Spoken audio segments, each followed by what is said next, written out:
আসসালামু আলাইকুম। তোমরা সবাই জানো জগন্নাথ বিশ্ববিদ্যালয়ের রেজাল্ট আজকে প্রকাশিত হবে ২৬ তারিখ।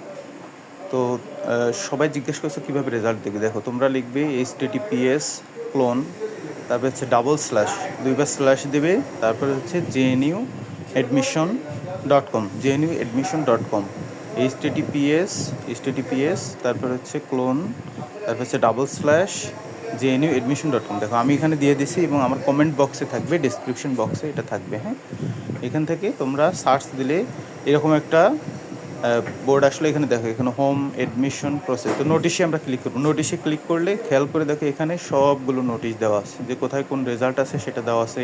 ইউনিট এর কোটা সাক্ষাৎকারের নোটিশ, তারপর হচ্ছে ইউনিটের নোটিশ, মানে জগন্নাথ বিশ্ববিদ্যালয়ে যাবতীয় যতগুলো রেজাল্ট আছে এই ওয়েবসাইটে তোমরা পাবে। তো খেয়াল করে দেখো, আমি সাইডে ক্লিক করছি, এটা হচ্ছে একটা ইউনিটের রেজাল্ট দিয়েছে। এটা হচ্ছে আগের ফার্স্ট মেরিট, দেখো সবগুলো লিস্ট আছে।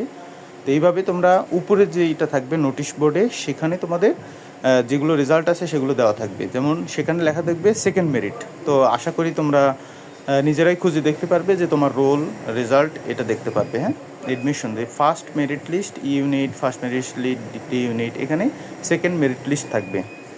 ধন্যবাদ সবাইকে।